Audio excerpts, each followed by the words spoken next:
नमस्कार दोस्तों, मैं विश तिवारी। स्वागत है आपका हमारे YouTube channel the book society में, जहां हम आज की क्लास में सब्जेक्ट कोड बीपीएससी 141 के चैप्टर नंबर 2 को डिस्कस करेंगे। जहां इस चैप्टर का नाम होगा गांधी जी की आधुनिक सभ्यता और वैकल्पिक आधुनिकता की अवधारणा। बेसिकली इस चैप्टर में हमें यह बताया जाएगा कि भारतीय सभ्यता के बारे में और पश्चिमी सभ्यता के बारे में गांधी जी के क्या विचार हैं। सबसे पहले चैप्टर में एक प्रस्तावना दी गई है, और जो चैप्टर की शुरुआत होती है वो यहाँ से होती है कि गांधी जी का सभ्यता का विचार। तो इससे पहले मैं गांधी जी के विचारों की बात करूं, उससे पहले मैं आपको ये बता दूं सभ्यता है ही क्या। तो जब हम सिविलाइजेशन की बात करते हैं, जब हम सभ्यता की बात करते हैं, तो हम ये देखते हैं कि जो सभ्यता की हम बात कर रहे हैं उस क्षेत्र के लोगों की भाषा विशेष क्या है, उन लोगों का पहनावा क्या है, वो लोग किस प्रकार का भोजन करते हैं, वहाँ पर किस प्रकार की फसलें उगाई जाती हैं, अगर व्यापार होता है तो किन चीज़ों का व्यापार होता है, और नगरों की स्थापत्य कला क्या है, यानी कि नगरों को स्थापित किस प्रकार से किया गया है, ग्रामीण समाज की इकाई क्या है।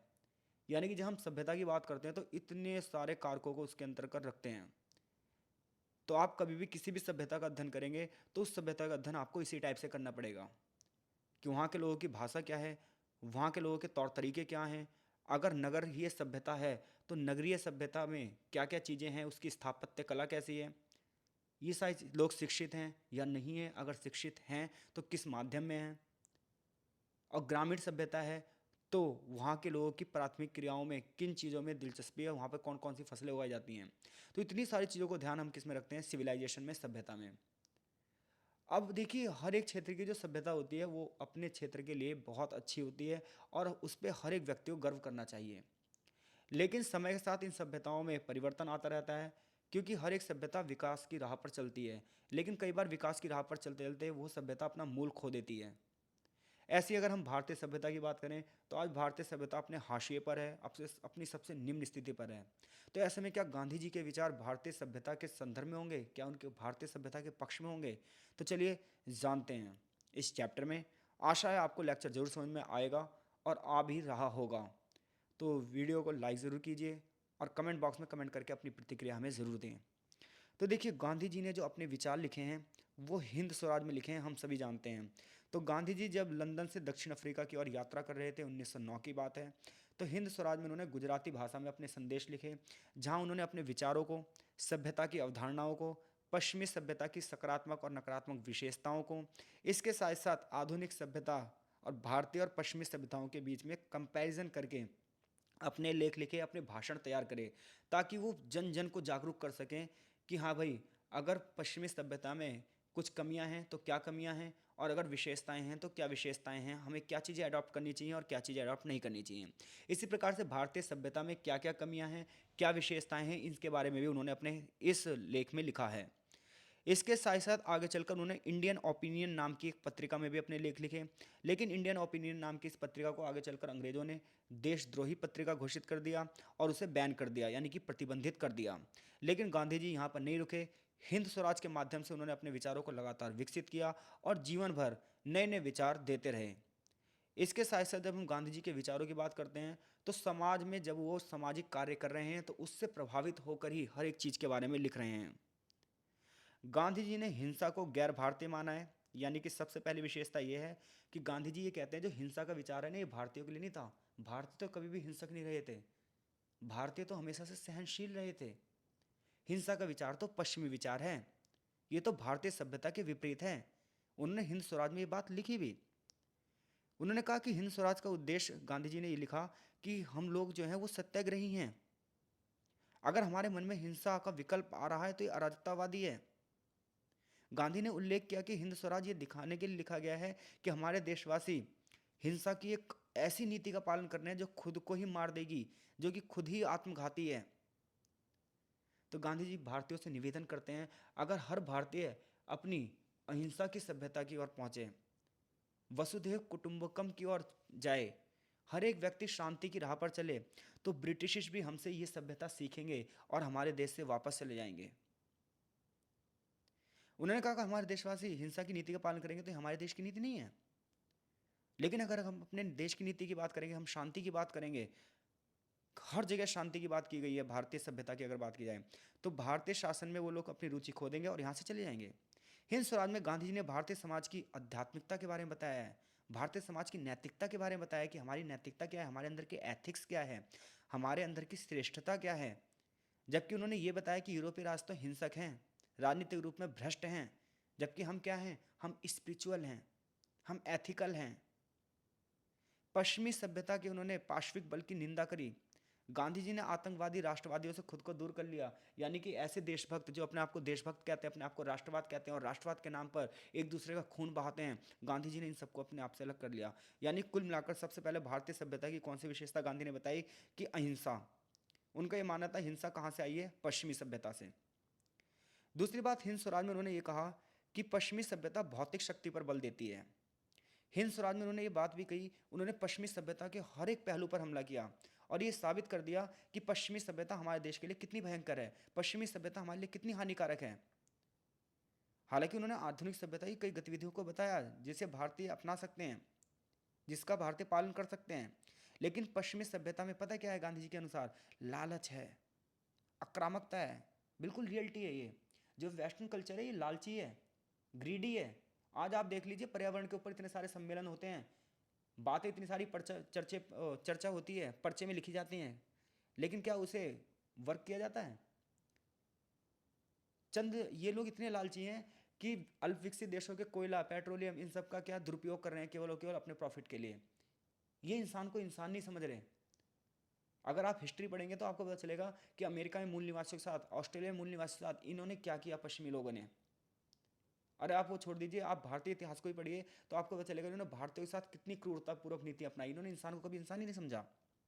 तो गांधी जी के अनुसार जो आधुनिक पश्चिमी सभ्यता में था वो क्या था, लालच समाया हुआ था, आक्रामकता थी, उपनिवेशवाद, साम्राज्यवाद, युद्ध तकनीक, असमानता, इनइक्वलिटी, शोषण, गरीबी, अधिक से अधिक खर्चा करना बेमतलब का, विलासतापूर्वक जीवन जीना, शारीरिक सुख की बात हो रही थी यहाँ पर, अश्लीलता की बात होती है पश्चिमी सभ्यता में, अनैतिकता की बात होती है, व्यवसाय, शिक्षा और अलगाव जैसी चीजें सिखाई जाती हैं। और भारतीय सभ्यता क्या है, भारतीय सभ्यता करुणा सिखाती है।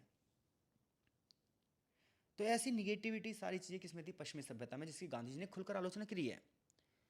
आधुनिक मानव जीवन के सामाजिक रूप से, आर्थिक रूप से, राजनीतिक रूप से, नैतिक रूप से उन्होंने विस्तार से चर्चा करी है। गांधी जी के अनुसार सभ्यता आचरण की वह विद्या है जो मनुष्य को कर्तव्य पथ की ओर अग्रसर करती है। यानी गांधी के अनुसार सभ्यता वो है जो मनुष्य को उसकी ड्यूटी याद दिलाती है।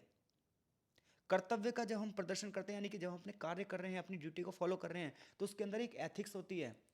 यानी कि मान लीजिए मैं किसी ऑफिसर रैंक पर हूं, तो मेरी नैतिकता ये कहती है कि मैं भ्रष्टाचार ना करूं, मैं गरीब जनता के लिए काम करूं, मैं जनता की सेवा के लिए करूं।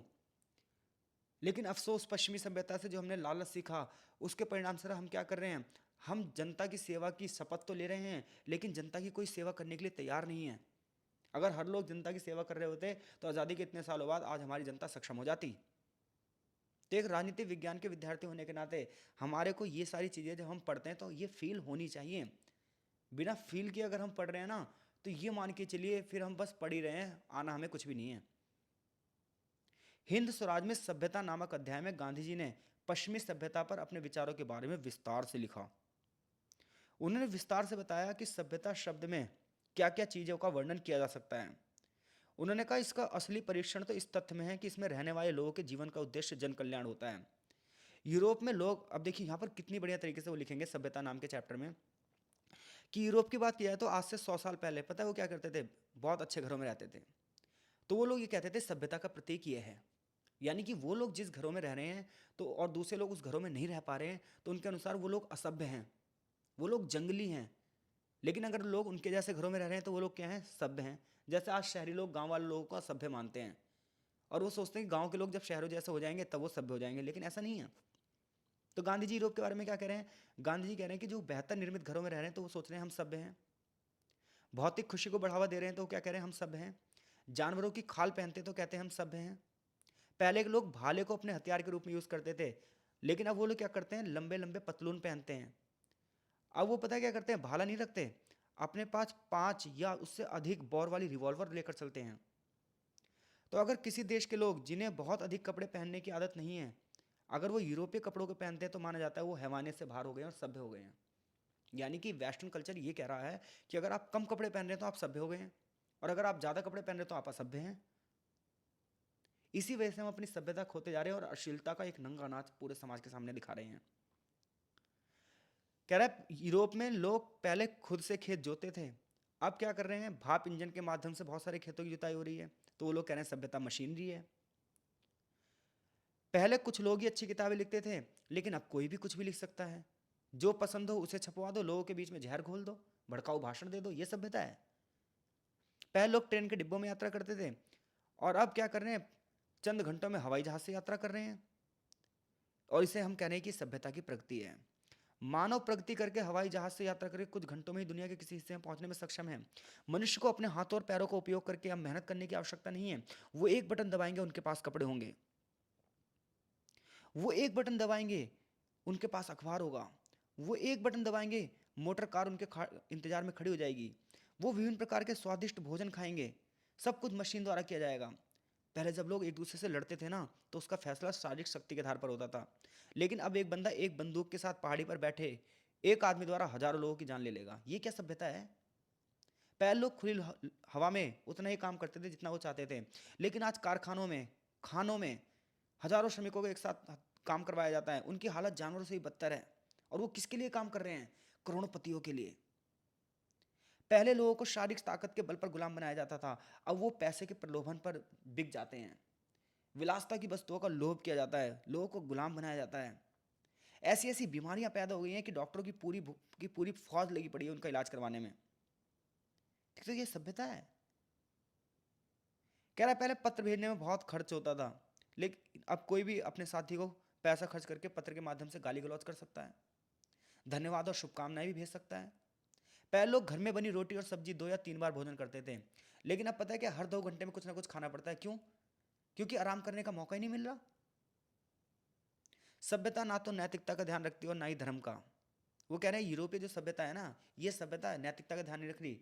ये एक मनुष्य होने के नाते दूसरे मनुष्य से मनुष्य जैसे व्यवहार नहीं कर रही। इसकी नजरों में धर्म कुछ नहीं है, हर एक चीज अधर्म है। ये सभ्यता अधार्मिक है। यूरोप के लोगों पर ऐसी पकड़ बना ली है कि इसका पालन करने वाले लोग आधे पागल जैसे लगते हैं। तो ऐसे में ये कहती है कि पेशेंस रखो, लेकिन स्वयं सब चीज नष्ट हो जाएगी। तो मोहम्मद की शिक्षा ये कहती है कि ये शैतानी सभ्यता है। यानी कि इस्लामी जगत की शिक्षा ये कहती है कि जो हम यूरोपीय सभ्यता की जो बात कर रहे हैं ना, ये यूरोपीय जो सभ्यता है ये कैसी है, शैतानी सभ्यता है। जबकि हिंदू धर्म पता ही इसे क्या कहता है, काला युग। तो इस प्रकार से हिंद स्वराज में गांधी जी ने जो सभ्यता का चैप्टर है उसमें किस प्रकार से यूरोपीय सभ्यता की आलोचना करी है, यहाँ पर तर्क दिए गए हैं। गांधी जी की बहुत प्रशंसा हुई, इसलिए भारतीय सभ्यता को उन्होंने बहुत गौरवान्वित किया।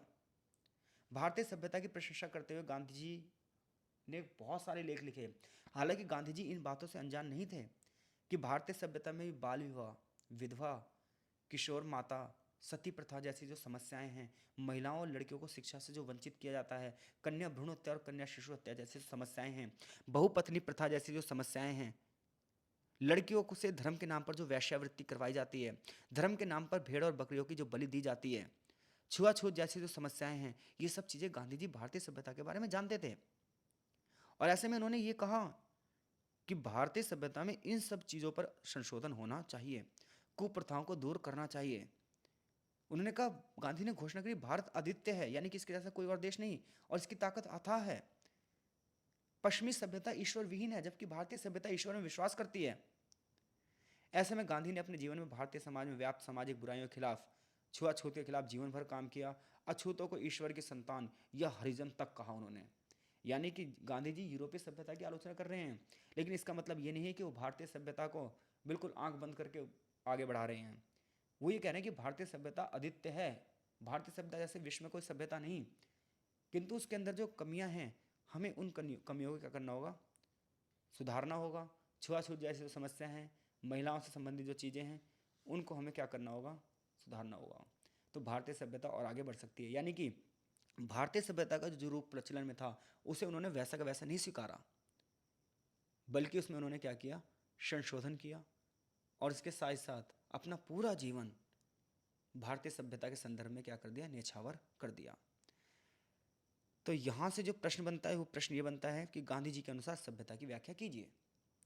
तो आई होप सो आप इस प्रश्न का उत्तर देने में सक्षम हैं और ये लेक्चर आपको जरूर समझ में आया होगा। मिलते हैं आपसे इस चैप्टर के नेक्स्ट पार्ट में। तब तक के लिए आपका बहुत बहुत धन्यवाद।